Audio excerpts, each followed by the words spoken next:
کبھی اپنا بھی تو سوچو کہ وہ کیا کرتا ہے، ہم کیا کرتے ہیں۔ وہ اتنا کریم اور ہم اتنے ذلیل، اس کا حکم ہی نہ مانے۔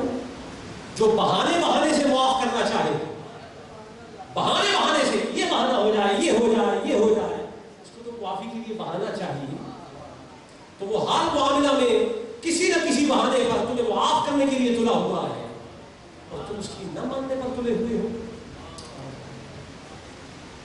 آج کی رات میں اپنا احتساب کرو، آج انقلاب کی رات ہے، آج اپنے من کی دنیا کو بدلنے کی رات ہے۔ بدلو اپنے دل کی دنیا کو، آؤ اس دل میں اس کو بسا لے کہ جو بس جائے تو پھر بندہ جہنم کو نہیں جایا کرتا۔ حضرت عمر فاروق رضی اللہ تعالیٰ عنہ کے زمانے میں اسی کی ایک مثال آپ کو پیش کر رہا ہوں۔ 2 بجے انشاءاللہ خطاب ختم ہو جائے گا۔ حضرت عمر فاروق رضی اللہ تعالیٰ عنہ کے زمانے میں ایک نوجوان تھا، بڑا پارسا، وہ بار بار مسجد کی طرف جاتا، اکثر مسجد کی طرف جاتا، آتا جاتا، عبادت کرتا، مسجد اس کا محبوب مقام تھی۔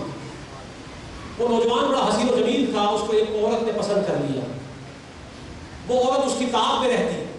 ایک دن اس عورت نے اس کو بلایا، یہ اس کے پیچھے پیچھے چل دیا، وہ عورت اپنے حجرے میں گئی، یہ اس کے ساتھ چلا گیا۔ جیسے ہی حجرے میں گیا تو اس نے گناہ کی دعوت پیش کی۔ یہ کھڑا تھا، اس عورت کے سامنے کھڑا تھا، اس نے گناہ کی دعوت پیش کی تو اس کو ایک دم خدا کے سامنے کھڑا ہونے کا خیال آ گیا۔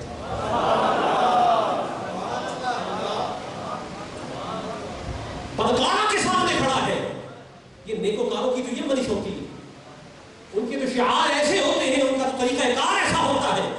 بدکاری کی خوبصورت عورت دعوت دے رہی ہے، اور متقی لڑکا جب اس عورت کے سامنے کھڑا ہے تو اسے وحدہ لا شریک رب لم یزل کے سامنے کھڑا ہونا یاد آ گیا، کام پڑا، اس پر غشی طاری ہو گئی، گر گیا، بے ہوش ہو گیا۔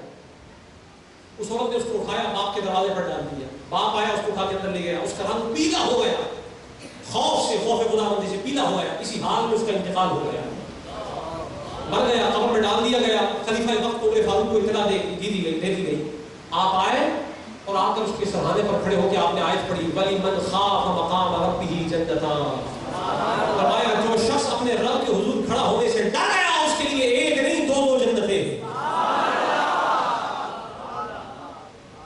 آج ڈرنے کی رات، اور یہاں تک بات ختم نہیں ہوئی۔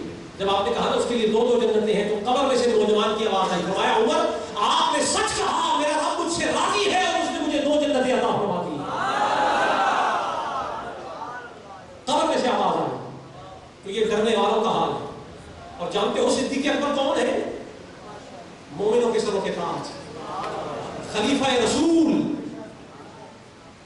اور یہ وہ ہے کہ جنہوں نے حضور پاک صلی اللہ علیہ وسلم پر اپنا سب کچھ نثار کر دیا۔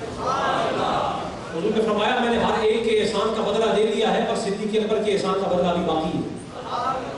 یہ وہ صدیق اکبر، آپ فرماتے ہیں کہ کاش، صدیق اکبر کا خوف خدا کا حال دیکھیے، فرماتے ہیں کاش میں یہ نہ ہوتا، میں کسی مومن کے سینے کا ایک بال ہوتا، کسی مومن کے سینے کا ایک بال ہوتا۔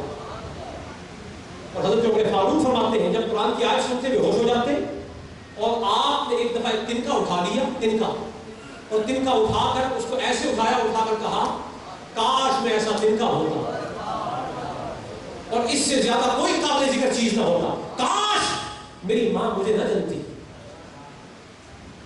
کاش میری ماں مجھے نہ جانتی۔ یہ خوف خدا ہے۔ یہ کیوں کہہ رہے ہیں؟ اس لیے کہ کل اس خدا کے سامنے حاضر ہونا ہے۔ اس حاضری سے ڈر کا عالم یہ ہے، کن کا؟ صدیق اکبر کا، فاروق اعظم کا، متقی لوگوں کا۔ لوگوں، حضرت عبداللہ ابن مسعود کا ایک جملہ ایسا ہے کہ جو عام لوگوں کے سامنے نہیں کہنا چاہیے، لیکن میں آپ کو بتا رہا ہوں اور اس کی وضاحت بھی پیش کروں گا۔ آپ فرماتے ہیں کہ کاش مرنے کے بعد مجھے زندہ نہ کیا جاتا۔ اب یہ عقائد کے علاوہ ہے، عقائد میں تو یہ ہے کہ زندہ کیا جاتا، لیکن آپ کہتے ہیں کہ کاش میں مرنے کے بعد زندہ نہ کیا جاتا۔ ابن کثیر نے اس کو اپنی تفسیر میں نقل کیا ہے اور وضاحت یہ پیش کی ہے کہ عبداللہ ابن مسعود خوف خدا، خشیت خدا کی سبب سے، خدا سے ڈر کر ان کا حال یہ ہو گیا تھا کہ وہ رب کا سامنا کرنے کی جسارت نہیں چاہتے۔ کاش میں زندہ نہ کیا جاؤں، اس خدا کے سامنے جاؤں گا تو میرا حال کیا ہوگا؟ تو صدیق اکبر، فاروق اعظم، عبداللہ ابن مسعود اور متقی لوگوں کا تو یہ حال ہے، اور میرا اور آپ کا یہ حال ہے کہ دل میں خوف خدا ہی کوئی نہیں۔